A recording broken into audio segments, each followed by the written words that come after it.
لناف تراژدیای عفرینê de gelek çîrokên xemgîn derdikevin. Kesayetiyên sereket van çîrokan de welatiyên sivîlin. Jineke Efrînî bi navê Fatma Xelîl Şewax birêya Rûdawê bangewaziya xwe ragihand ku aliyên pêwendîdar û hêzên navdewletî bi hawara wan vebên.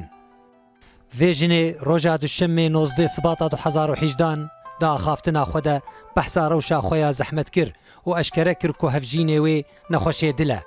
Lê ji ber bombebaran û topbarana artêşa Tirkiye her wiha ji ber şer û pevçûnan ew nikarin wî bibin nexweşxaneyê.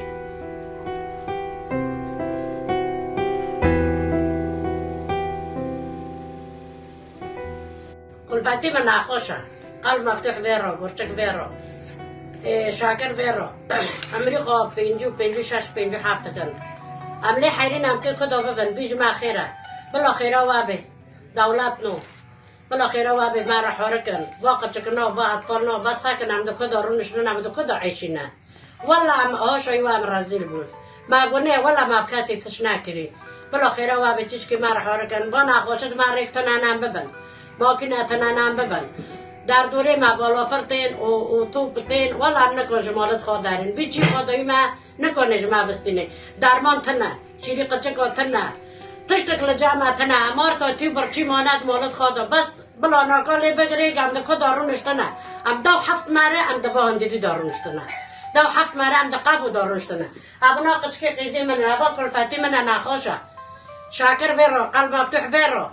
از جمالی براکی خاطر مقصیر عف کمیری من نخواش پرای جمرات کنانه. ام جبر جکوینن ام جکو بعیشن. بلا شریک و سر ما باجو. و ساعتا وقتی خوش دولة عظمى بلا ما رح حركن بلا خيرا وابي دولات. بلا حلك الفي مشكلة ما ببينن ولا ما قلناها. وام كي كدارن ام جعردي خنارن بو. ام پنج كعردي خنادن كسي.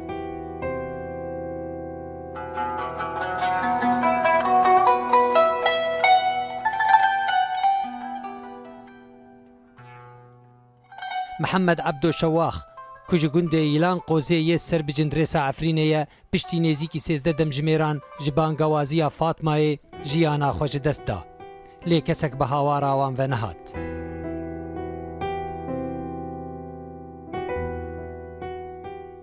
Hatin, tazank bi ser me de barî.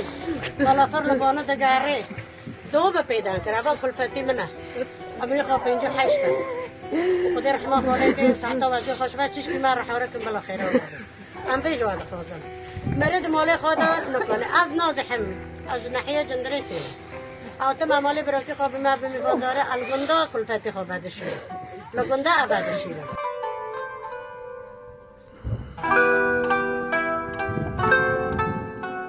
مالباتا شواخ ji gundê xwe koçberî derdora cindrêsê bûn. Li wê derê jî bi sedema bombebaranê kesûkarên vê malbatê nikarîbûn li cenazeya Mihemed Ebdo amade bibin. Ev malbat ji gundê xwe koçberî gundê Kefersefrê bibûn. Li vî gundî jî cenazeya hevjînê Fatmayê hate veşartin.